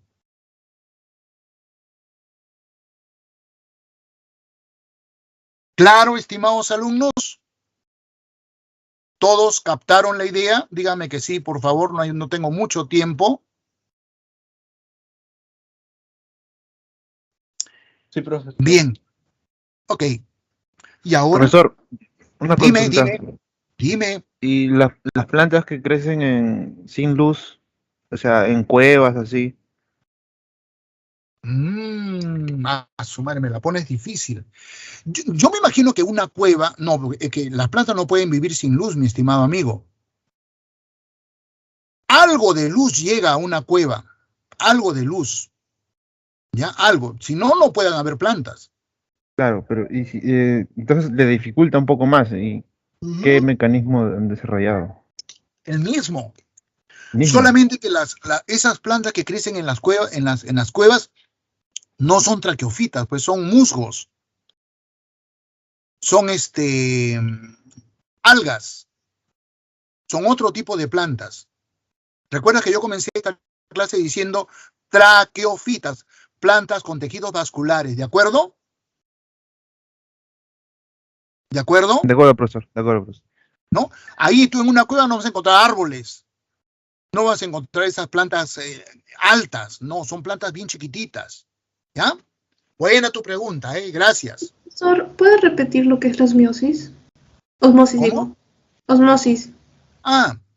Ósmosis es un fenómeno mediante el cual el agua pasa de una zona, de una célula a otra, atravesando las membranas, por simple difusión. ¿Ya? La simple difusión del agua que atraviesa membranas celulares se llama ósmosis. ¿De acuerdo, alumna? Sí, profesor. ¿Ya? Entonces, por ósmosis, ¿no? Hasta que la banda de Caspari se aguanta, detente un ratito, espérate que se produzca el vacío aquí en el xilema. Una vez que se produce el vacío, pasa. Sigue avanzando. ¿Ya? Listo, chicos. Y ahora el siguiente tema. ¿Y cómo es que las moléculas orgánicas que se producen en la hoja son llevadas hacia el resto de órganos? Ya no se usan los vasos leñosos del xilema. El conducto es este de acá. Este de acá. Este conducto se llama tubo criboso. Y los tubos cribosos forman el floema. Lo que pasa es lo siguiente. Como vemos, el agua sube por la tráquea. Entonces, ese exceso de agua va filtrando y va ingresando a los tubos cribosos. Vean ustedes, acá está el esquema, ¿no? Este es el agua, sube por arrastre, por transpiración, y el exceso de agua se rebalsa y entra al floema. Esta célula está produciendo moléculas, cada puntito rojo es una molécula orgánica, es glucosa, fructosa, sacarosa, ¿no? Y como se sigue produciendo y se sigue produciendo, la célula lo va desplazando, pues. Es como una fábrica de algo, ¿no? De galletas, por ejemplo. En la línea de producción se van acumulando las bolsas de galletas, las cajas de galletas, pero esas cajas tienen que ser empujadas hacia afuera, hacia el almacén. Esta es una fábrica de moléculas orgánicas, de galletas, entre comillas. Entonces, como está produciendo, esas cajas de moléculas orgánicas son botadas, son empujadas hacia este vaso liberiano. Y como acaba entrando agua, esa agua va arrastrando esas moléculas orgánicas hacia la zona de menor densidad. ¿Se dan cuenta? Este mecanismo, los biólogos lo hemos llamado teoría de flujo de masas. Es decir, las moléculas orgánicas pasan de la zona más concentrada a las zonas menos concentradas. ¿Ya? Por flujo de masas. Zona de mayor concentración a zona de menor concentración. Entonces esta célula absorbe esas moléculas orgánicas, las almacena o las transforma por metabolismo en otro tipo de células. A este mecanismo se le llama teoría de flujo de masas. En conclusión, los mecanismos de transporte en las plantas traqueofitas son dos. Arrastre por transpiración, este de acá, y teoría de flujo de masas. ¡Listo! Hemos terminado circulación y transporte en animales y en plantas. Finalmente, vamos a desarrollar el sistema excretor. Ya les he dicho a ustedes que cada una de nuestras células inevitablemente, necesariamente, desarrolla una serie de reacciones bioquímicas que nosotros conocemos, con el nombre de metabolismo. Y hay una parte de ese metabolismo que se llama metabolismo catabólico, metabolismo bioenergético, lo hemos visto en una clase anterior. Ese metabolismo, estimados alumnos, genera desechos metabólicos. Es como una cocina de una casa. En la cocina de una casa llegan plantas, vegetales, frutas, pescado, vísceras, carne de cerdo, carne de vaca, etc. En la cocina se procesa todo eso y se convierten en platos alimenticios. Escabeche, lomo saltado, arroz con pato, etcétera, etcétera, etcétera. Eso se coloca en fuentes, en platos y se ponen en la mesa, en el comedor. Pero como consecuencia de todo ese proceso de preparación de esos platos queda basura. La cocina se llena de basura, ¿sí o no? Eso sería una analogía con el metabolismo de las células. La materia nutritiva que llega a cada una de nuestras células, luego del procesamiento llamado metabolismo, con lo cual la célula gana energía, genera desechos. Esos desechos en general son tóxicos. Son tóxicos para la célula.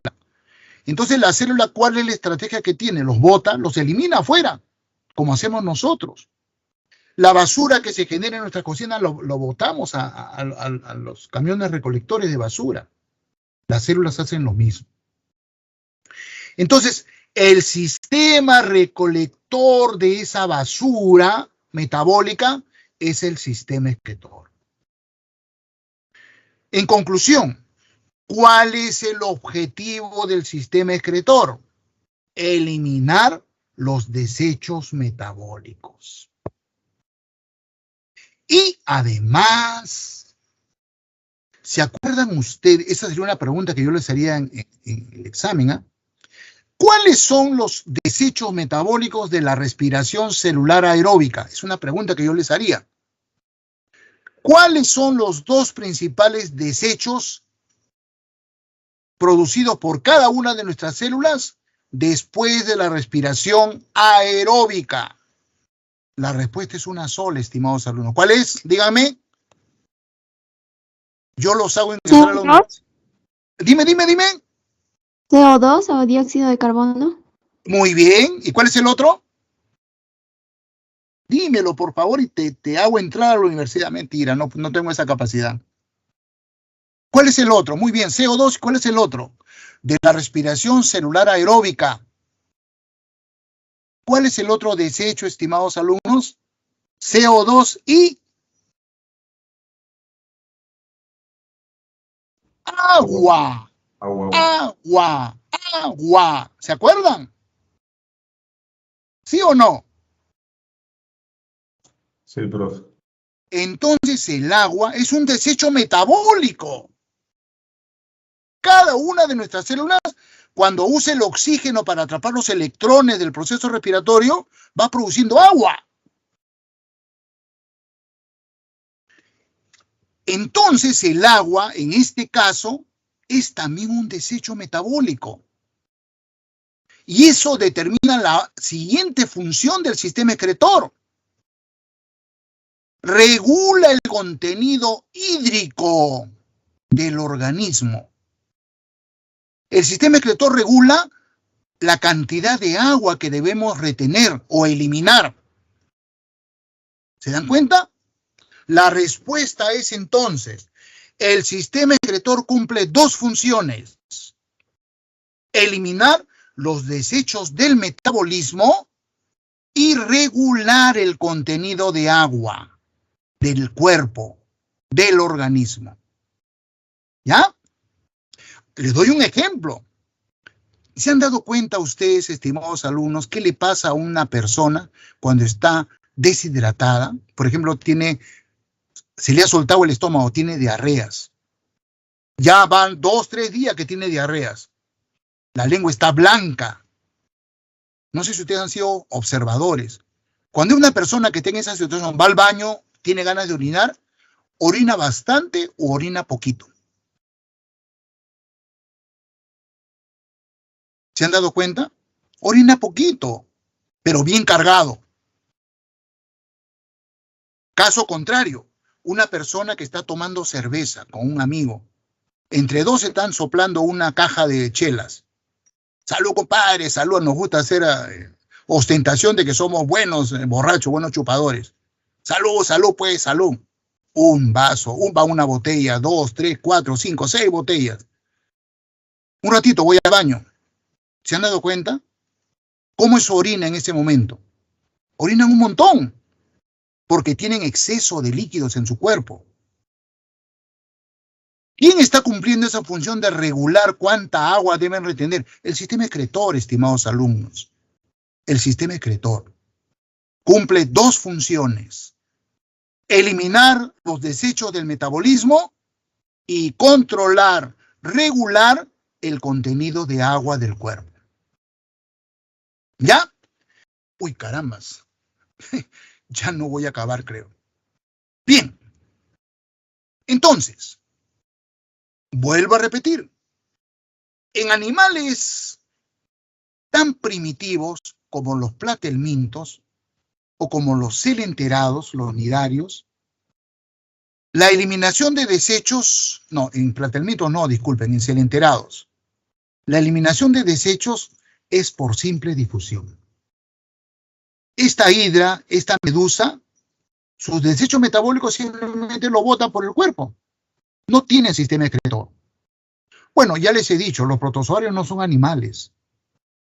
Los protozoarios son organismos unicelulares eucariontes con características de animales. Entonces, como es un organismo unicelular, la excreción lo hacen simplemente por simple difusión. Incluso este paramecium tiene una vacuola contráctil que actúa como un riñoncito que va eliminando los desechos metabólicos, juntamente con el agua. ¿Ya? Pero en los invertebrados que ya alcanzan mayor nivel de evolución, ya aparecen algunos aparatos excretores. Por ejemplo, en los platelmintos, como la planaria, hay un sistema excretor bien primitivo que los biólogos le llamamos protonefridios. ¿Cómo está constituido este protonefridio de los platelmintos? Todo el cuerpo del gusano está lleno de estas células, llamadas células flamígeras. ¿Ya? Células flamígeras. Estas células flamígeras absorben los desechos del metabolismo de las otras células, son como unas aspiradoritas. Chupan el agüita y los desechos metabólicos producidos por cada una de las células del gusano. Y a través de esta borla de cilios, empujan esa agüita con los desechos metabólicos a este tubito. Por supuesto que esta célula flamígera está unida a otra. Todas las células flamígeras van empujando esos desechos metabólicos por tubitos. Estos tubitos se van reuniendo y finalmente acá en la zona ventral del gusano hay un porito excretor por donde el gusano bota la orina, o sea, los desechos metabólicos. Ese conjunto de células flamígeras es lo que se llama protonefridio. Un sistema excretor súper primitivo. ¿Ya? Bien. En los insectos hay un sistema diferente. Se llaman túbulos de Malpighi. ¿Recuerdan ustedes que los insectos tienen sistema circulatorio abierto? Bien. Esa hemolinfa recoge, arrastra todos los desechos metabólicos que ha producido las células del insecto. Esos desechos metabólicos con el agua ingresan a estos tubitos. Estos tubitos están unidos al intestino del insecto. Justo en el punto de unión entre el intestino medio y el intestino posterior del sistema digestivo del insecto están estos tubitos, parecen dedos de guante. Se llaman túbulos de Malpighi. Esos líquidos entran al tubo y se cristalizan. Se forman cristales de ácido úrico y otros cristales. Esos cristales son botados al intestino, entonces los desechos metabólicos en los insectos son eliminados juntamente con las heces. Por eso es que los insectos tienen heces sólidas. No sé si han visto ustedes las heces de una polilla, son unos granitos. O heces de cucarachas, son granitos sólidos por estos cristales que recogen los túbulos de Malpighi. En los anélidos aparece por primera vez un sistema excretor tipo nefridio. ¿A qué se le llama sistema excretor tipo nefridio? A un sistema excretor que está relacionado con el sistema circulatorio. Cuando el sistema excretor está relacionado con el sistema circulatorio, a ese sistema ya le llamamos nefridios. Meta, si ustedes se acuerdan, es un prefijo que significa propiamente, verdaderamente. Proto significa antes de, aún no es. Entonces, a partir de los anélidos, ya aparecen los nefridios. Esto se va a mantener en los otros animales, crustáceos, equinodermos, moluscos y por supuesto todos los vertebrados.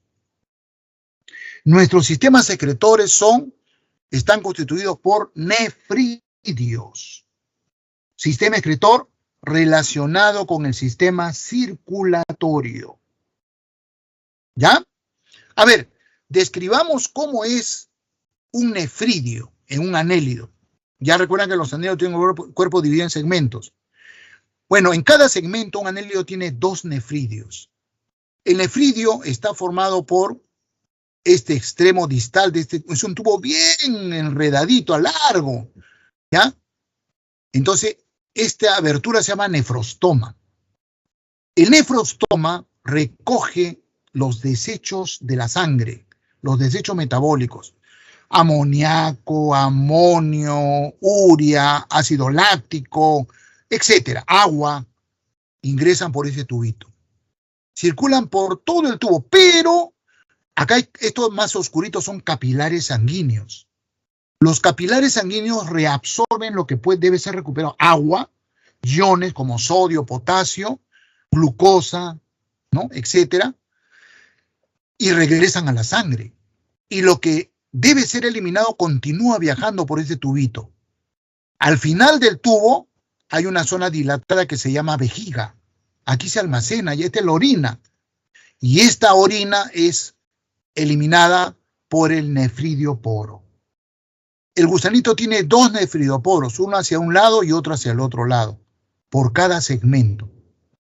Este sistema excretor, relacionado con el sistema circulatorio, se llama metanefridio. Bueno, acá lo mismo ocurre en un crustáceo. En los peces y en los anfibios, pucha, ya me quedan solamente 4 minutos. En los peces y en los anfibios ocurre lo mismo, ¿ya? Nuestro sistema excretor está formado por nefridios. Solamente que hay una acotación que hacer, que en los peces hay una diferencia entre los peces marinos y los peces dulceacuícolas.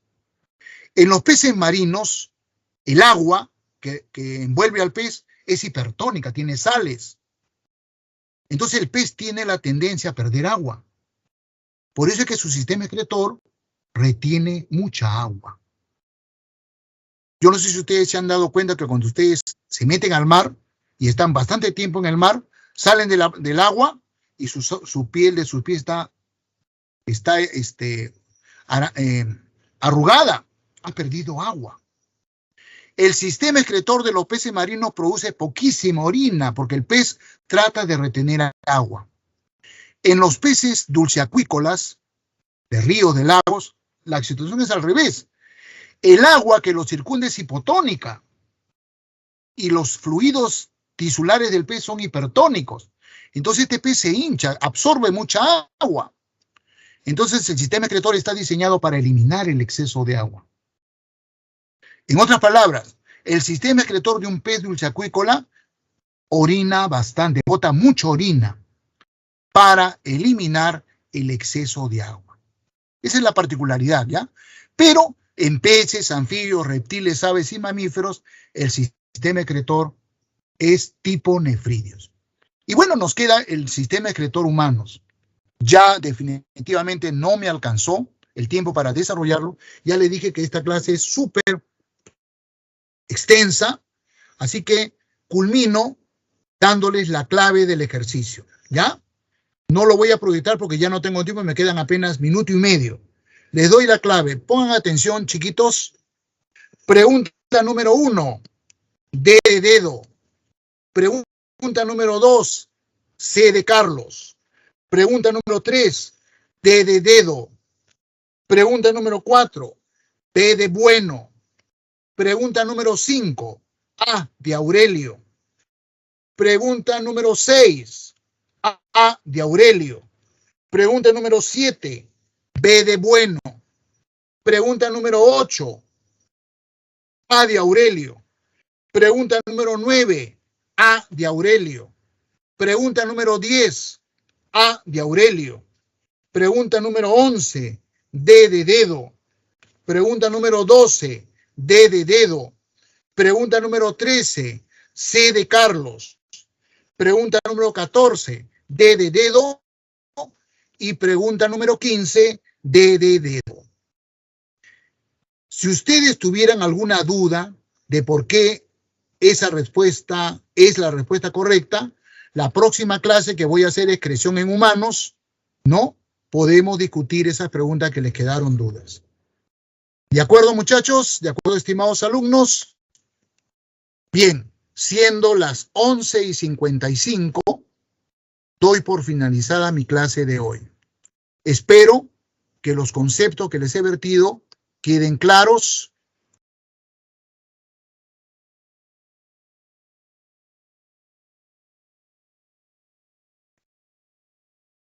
Ok, gracias, Arias, gracias. Y los dejo. No me gusta pasarme de mi tiempo, ¿ya? Gracias, Amelia, por el aporte, el soporte técnico de mi clase. Y nos estamos viendo. Cuídense mucho.